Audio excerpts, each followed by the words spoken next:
It's impossible to be ignored when you're the best. It's impossible. If you're more angry about the bad experience than the customer, Right. you win as the business owner. If it's hard for me to give you money, what do you think it's going to be like once you already have it? Underpromise and overdeliver. Easy. Business is business, and people are going to measure you against all of their other available options. I don't know about you. I don't feel the obligation to do business with somebody just because they're my color. What's up, everybody? Welcome back to another episode of the Melanin Money Show. Well, this session, I don't even know if it can be classified as a Melanin Money Show, so I feel like this is like a publicly viewed therapy session. Yeah. Well, we're thinking about rolling out the new show, so this can kind of be like the... Yeah, like the segue. Segue to that. But yeah, man, so today we want to talk about well, here's the thing. We still want to frame it from our industry expertise, right? And the frame is, there's a lot going on in the economy right now, right? And when others are fearful, you can be greedy. When others are greedy, you can be fearful. So how can you be greedy in the best way possible in this environment? And you can be greedy by being great, right? And doing business the right way. So that's the frame, right? How can I take more market share and be a better entrepreneur in 2025? But the truth of how we got here is my fucked up experience, excuse my language, right? With these service professionals that I've been dealing with. I'm not going to say Dallas, right? Because I am in Dallas. I'm not going to put it on Dallas. But since I moved here, okay? So I recently bought a house, and I like the house. That's a nice house. It's a really nice house. But I've had to deal with some stuff. Sorry, Mom. I know you probably heard the first one. My mom going to be texting me after this episode. But I've had to deal with some stuff since I've been here. The first of almost which... made you want to sell the house. Almost made me want to sell the house, right? The first of which was interior designer, right? Who shall remain nameless at this point. But this lady told me, after I paid her in full, by the way, that my project on anybody else's desk was a 36-month project. Now, mind you, this is a brand new house. We ain't talking about no renovations, ripping up floors. We talking about buying some couches and paintings. And she told me that it was a 36-month process, right?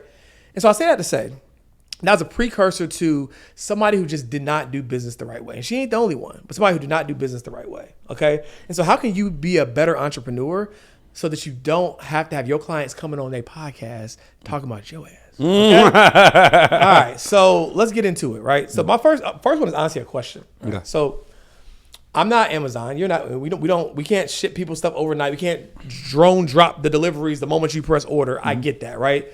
We don't have that type of infrastructure. But as a small business owner, what is the fine line between giving grace and with human nature, like life happens, but still having reasonable expectations for the money that I paid you to do a job? Like, what do we feel like that fine line is from your vantage point? Well, I think it depends on the service, but I can say this. One thing we pride ourselves on as a company is we're focused on our clients' time to first win, TTFW. And if you're a small business owner, you're not tracking your clients' TTFW, that's something you really need to look into, because then that is how quickly can you get them the first win. So I would counter your question with saying this: it's not about when the service is done, but you should get a quick win within 7 days of paying somebody. Right. And whether that's a picture of your potential design, right, whether that is a screenshot of your stuff being ordered, you should have a win. Right.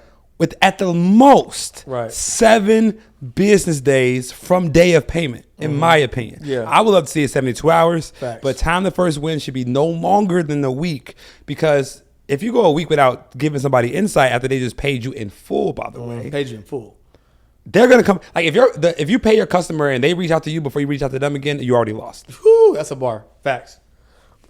Like, why am I chasing you down? Right, here's another hack, right? Speaking of how you can be a better business owner, here's where the red flag started. So my wife found her on Instagram. We were trying to book time to meet with her. And like the booking link, something was wrong with it. I was like, oh, I'm out. She's like, no, just give her a grade. You mean the booking link to hire her? To hire her, right? Was like something was wrong with it. She's like, oh, no, she probably just has an old link here. I heard she's great. She does great work. Okay, cool, whatever, right? And so I'm like, I'm just letting it slide. But here's something that I want every person to remember, right? If it's hard for me to give you money, what do you think it's going to be like once you already have it? Like, what do you think the experience is going to be like once they already have your money? Right, so just ask yourself that. If you're chasing somebody down to give them the one thing that every business owner wants, which is being paid, and that's a challenging process, what do you think it's going to be like once they already have it? Right, so what can you do as an entrepreneur? Have an extremely seamless and easy way, multitude of ways to not only get paid, but for your clients to learn about what you do and to get access to it. Now, if you're an e-commerce entrepreneur and somebody can buy something online, that's something I never understood. If I can buy a product from you online and it's difficult to buy it online, like I'm out of there. Yeah. Right? Or if you don't have Apple Pay, tell me you hate money. Just say you hate money. Just tell me you right? fucking hate money. If you expect me to go upstairs or down the hall or whatever to get my wallet, just admit that you hate money and we can move on. Right? We can move on. At least we are on the same page that you hate money, right? Now, if you're a service-based entrepreneur, make the booking link easy. If DM me on how to work with me, like no. Like unless you have ManyChat automation. Storage, right? Yeah. But ManyChat, by the way, just a tool that allows you to use keywords and then get an automated reply, right? But unless you have that going on, like people should be able to access and understand what you do easily. That's you can beat out so much of the competition just by having that. Oh my gosh, it's so easy. Amazon gets so much market share because of how easy it is to check out, right? Frictionless experience. How can you decrease the friction in your client experience is a way to gain more market share in your business in 2025, right? All things remaining constant. You do hair, she do hair, right? You gotta text her first. She don't tell you what the address is until you pay the deposit. Like, or hey, you pay the deposit, everything's automated, automatically you get it instantly. She's gonna win. She's gonna beat you. Bad. Okay?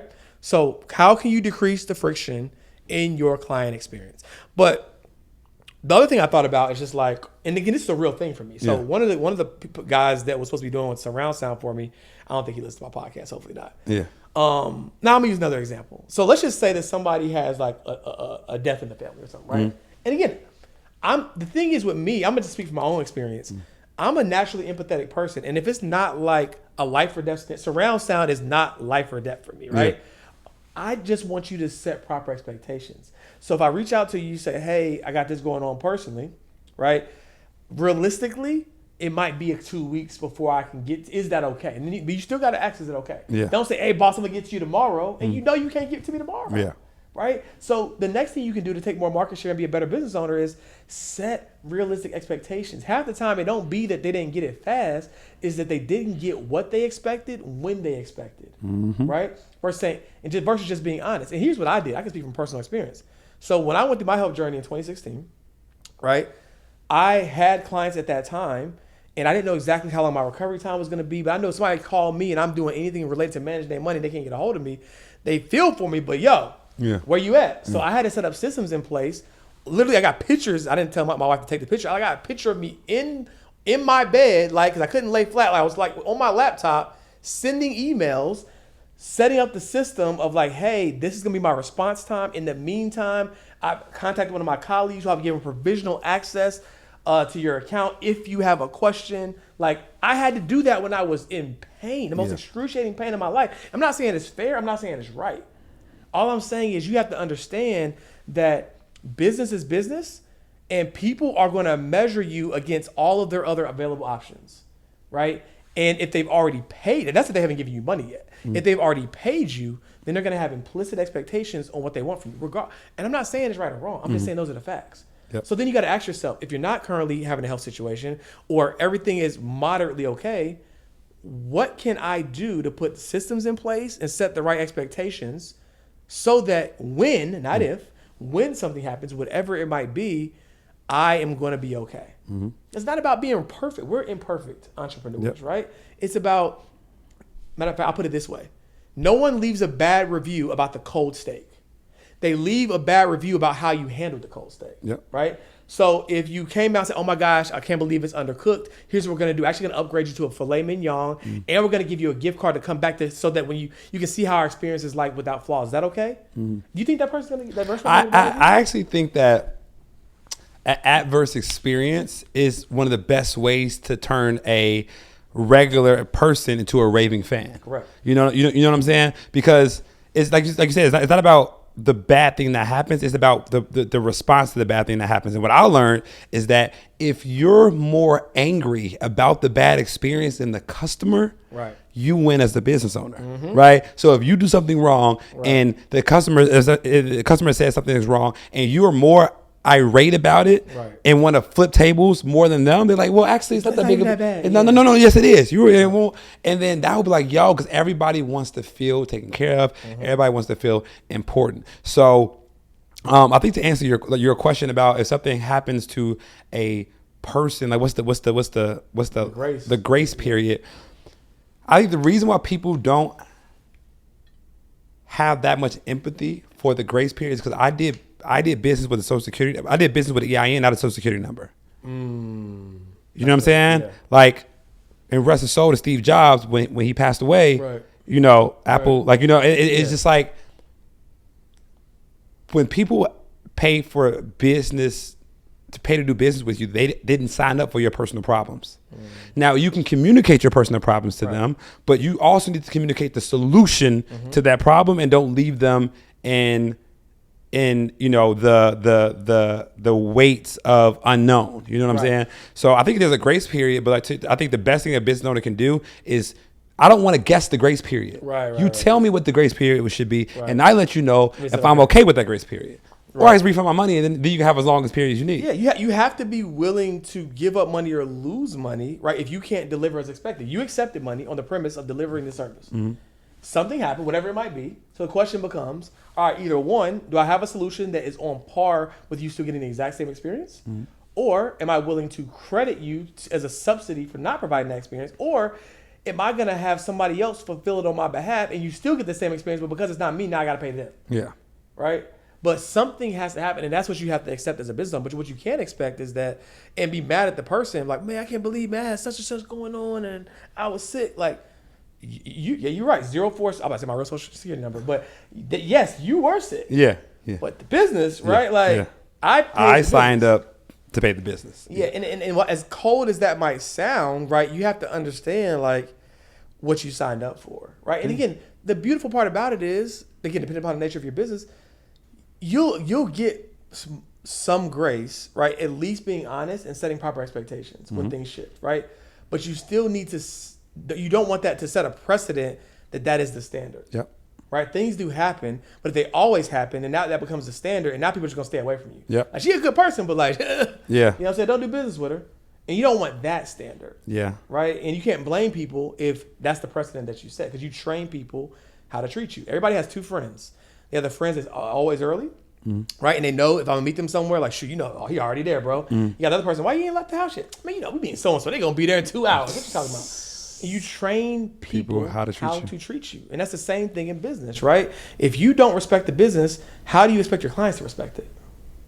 Period. 1,000. Right?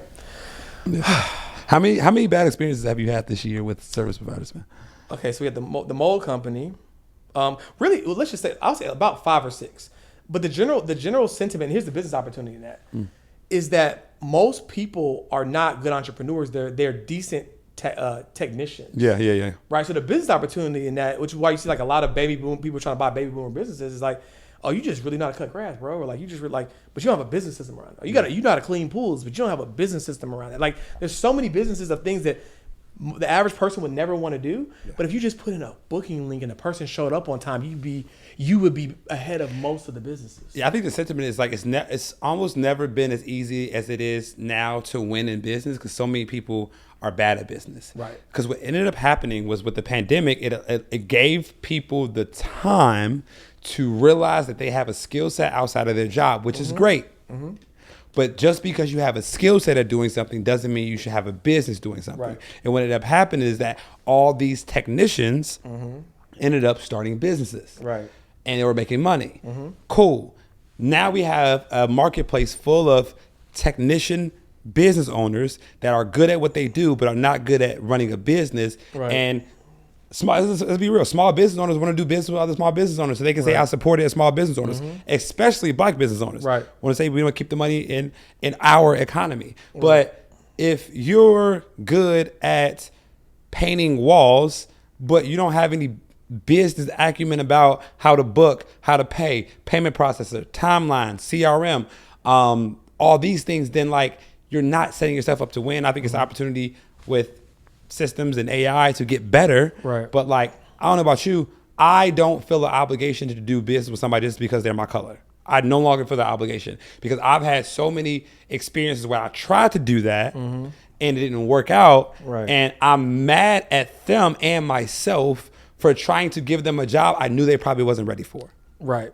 And again, guys, saying that is not mutually exclusive with saying that people of color or black people don't do good business. Like, let's be very clear. Let's I be think very there's an unarticulated expectation for me to deal with your bad business. Right. Oh man, look, come on, you know what I'm saying? Or give you a discount on my business. Yeah. Right. And so it's like, if you're the best at what you do, you could be purple. Yeah. Right. And I'm gonna do business with you. And it's the same thing even with hiring. And so this comes with the evolution of you as a person and in business. So when I first got started, the same way a client was anybody with a pulse, anybody that wanted to help me. Oh, you want to help? Shh, let's get it. You know what I'm saying? Yeah. Whereas now it's like, okay, who's the best person for the job? Because how much is it costing me to not have the best person in this role? Again, and that's not discriminatory. It's purely merit. In the highest form, it's merit based. Yeah. It's like, if you are the best at what you do, I want to hire you, right? I want to work with you, and for that fact and that fact alone. And if it happens to overlap in the best way possible, that is someone who looks like me, of course. Yeah. But that's not going to be the only reason. It can't supersede the overall goal. Right. Like, you should want to be good, want to be great because you're great, right? Because what you also don't want to do is get pigeonholed into, oh, well, I'm just a little black business. Yeah. You know what I'm saying? It's like, no, I'm a great business owner. I have a great business and I happen to be black. Yeah. Period. Right? Say it. You don't want to get pigeonholed into that. Now, granted, of course, yes, we've made a decision to super serve people that look like us, right? And no different than an HBCU. If someone's not a black person, could they work with us? Yeah, of course, if they wanted to, right? But the thing here is, we have a great business regardless, and we don't shame anybody to say, well, you working with Charles Schwab instead of working with us. We're better than them. Yeah. Right. And so like we don't expect any handouts just because of who we've chosen to super serve. We are great at what we do.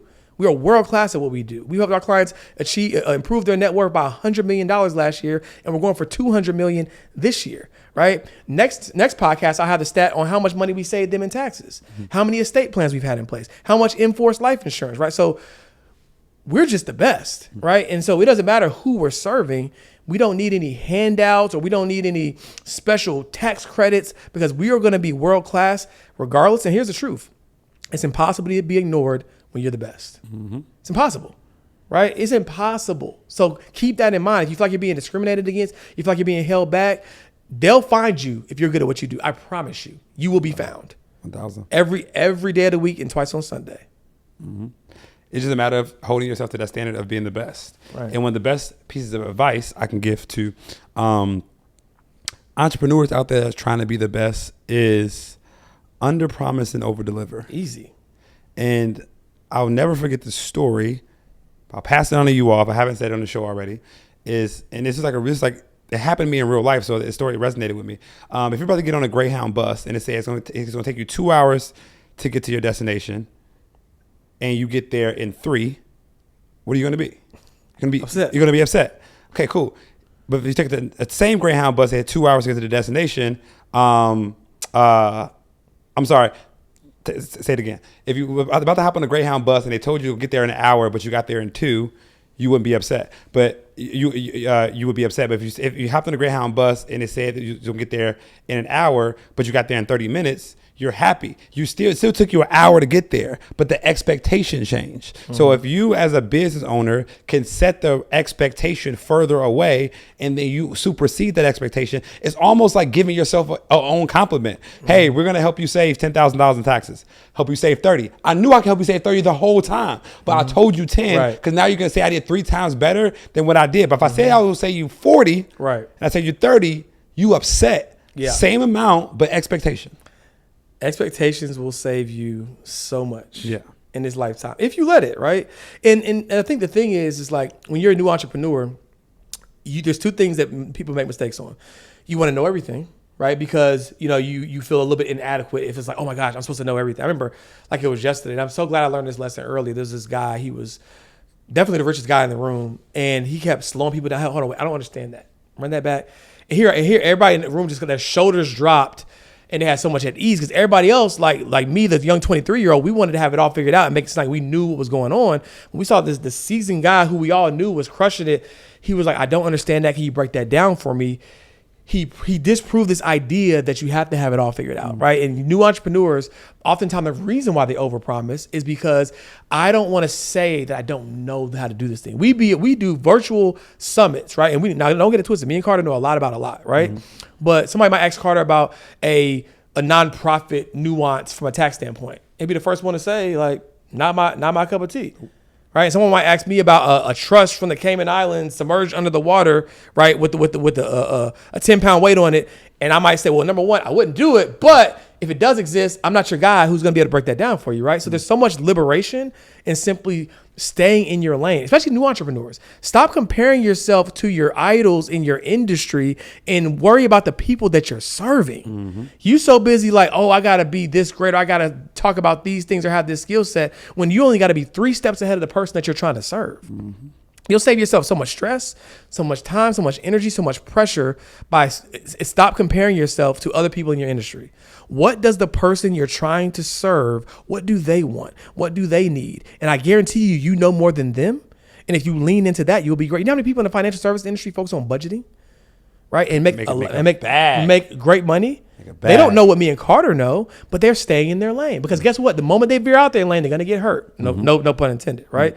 And so they know that and they're able to thrive. There's so much to be gained by staying in your lane. That's a bar. That's a bar. You know what I'm saying? And so just like liberate yourself from this idea, especially if you're new. Oh my gosh, like I have to have it all figured out. I got to know the most advanced tax strategy. I got to know the most advanced investing strategy or whatever it is that you do. No, you don't. Pick a lane. Actually, and here's the lane's going to pick itself. And that lane is, what do you know? Right? Not what you hope to know. What do you think the world says you should know? What do I know? And I don't need to venture anything past that. Because if the moment you do, you're going to have imposter syndrome. Because you are an imposter. Let's be very clear. Yeah. To be very clear, right? Imposter syndrome comes from being an imposter, right? And lack of preparation. And you're not prepared because you don't know what you're talking about. And like, not just, I want to harp on this point because I don't want people to think that we're chastising them. Right. I suffered from imposter syndrome very early because I didn't know what I was talking about. Right. And guess what? The moment I got smart is the moment it went away. Like, you know what I'm saying? Like, I studied so much. I think imposter syndrome is a great thing to have. Yeah. Because it should force you to level up unless you're okay feeling like an imposter. And then, like, when I learned everything I was supposed to learn, I was like, oh my God, I became a better business owner. The imposter syndrome went away. It's like, no. You learned what you're supposed to learn. Therefore, you're no longer an imposter. Therefore, you feel confident what you're talking about. Right. Like me and Carter turned down more speaking engagements than we accept. Yeah. Right. And to be honest, we could talk about a lot of the things that we get invited to, but it's not what we want to be known for or our zone of genius. Right. And remember, like, it's okay to leave money on the table when it's not yours. Right. It's okay to leave money on the table. If you want to win, like, you want to drown out all the noise, like zero in on what you do best. Go deeper instead of going wider. Some of y'all want to don't want to offend nobody. And some of y'all want to get every single person you think you can get in the market. So you just cast this huge wide net, right? And you're getting nobody. You're resonating with nobody. You're a 2-inch pond when you want to be a mile deep ocean. Okay. And so just get crystal clear about who you are, what you're world class at. And I promise you will gain way more market share because people will understand that you have depth. It's kind of like if my car needs fixing and I go online and I search and I say I have a BMW for this example, right? And I search mechanics in Dallas, Texas, right? Which one do you think I'm going to choose, right? Mechanic down the street that says I fix all cars, or specializes in late model BMW, whatever, right? Like, I'm going to select that person. And here's the thing. You think that you're excluding people when you specialize and when you niche, but it's the exact opposite, because guess what? Now you're focusing on an ideal avatar, and typically birds of a feather flock together. So guess what? When you get that person, now you're going to become the go-to person in that space. And now you're going to become a hot commodity, all because you were willing to say no. What are you willing to say no to get to your ultimate yes? And that's another mistake that new entrepreneurs make. They just want to say yes to everybody. They want to say yes to everything. And that's not just no to from a client standpoint in a wrong avatar. It's saying no to the revenue stream. Like, and doing 7 different things. Like what are you willing to be world class at for a period of time to become the best, right? Sometimes you have to be willing to give up a stream to create a waterfall, right? It's this big misconception of like, oh my gosh, 7 streams of income. Well, you ain't got 1 stream, my brother or sister. Mm-hmm. I know it feels like we kind of beat y'all up a little bit, but it's like these are experiences and lessons that if somebody would have told us day one of entrepreneurship, which I needed to hear day one, right? We would be even further than we are now. We're grateful for where we are now, but like this is why we do this. We do these podcasts. We do free content. It's because if people are willing to pay attention, that's all you got to pay. Yeah. If you're willing to pay attention, you can get a lot of lessons without the scar, right? What are you willing to say no to grow? Right? Like, the secret is in the no. I promise you. Like, you've got to eliminate. Like, if a ship wants to sail or take off, right, it has to remove the anchor. Okay? The reason why a lot of y'all being held back is because you're carrying too much dead weight. You're saying yes to too many things. You still have a pea coat in your suitcase from your trip to New York in January, and now it's time to go to Miami. You don't have any space in your suitcase, right? Like, it made sense at that point in your journey. But what are you willing to say no to? What are you willing to remove? What are you willing to take out to become the entrepreneur that you need to become the person that you desire to become, right? And stop caring about who you might offend in the process. Because here's the last thing I'll say, and I'll pass it to Carter. My issue in this journey was that I feared that if I stopped being available or accessible to certain people, that I wasn't helping. I was leaving people behind. Well, what about the entrepreneur who can't afford to pay you these high price services? What about them? But then God spoke to me. He said, well, look, what you're actually doing is you're robbing the future, the younger George, right? If the version of you now, right, was in competition with you when you first started, you wouldn't have any clients, right? You have to ascend to create space for the up and coming entrepreneurs in your space, right? To serve those people, to meet them at their journey. As your journey grows, you are now meeting a different client and solving a different problem. If you keep reaching back and just serving the people that you served 10 years ago, of course you're going to outbid or win over all the other people in your space. If you care about the sustainability of your industry, you want to see the industry in totality rise, you got to get out of the way. You got to level up. You got to be willing to solve those bigger problems, right? Because that's easy. Yeah, it's easy to serve that client, but now you're not creating space for the new or the old version of you to be able to succeed. And you might not care about that. You might say, oh, geez, so you on your own, brother. It's a free market. But if you care, right? I know I mentor people. I know Carter mentors people. We want to create that space, right? And challenge ourselves to level up, become better at what we do, solve bigger problems, and everybody wins. No, that's real. Because like now a kid I mentored, you met Darian before. Yeah. People that want to work with me that can't afford working with us, I just pass them to him. Like, right. Yeah, he's great. I trained him. Right. He got you. Because like he's able to solve the problems I used to be able to solve back when I was younger. Right. And like you said, everybody wins, man. But this is a good therapeutic, just deep entrepreneur lesson I think everybody needs to learn, whether you're doing business or you're trying to get people to do business with you. Like this was great for the people. Yeah, guys. Well, because y'all can tell I was a little passionate on this one, some of my most recent experiences, but I hope through the emotion, you guys can see the sentiment that we really just care about you guys and we want you guys to win. And I hope that these lessons are going to be helpful for you gaining more market share in 2025 and leveling up. Until next episode, guys. Peace.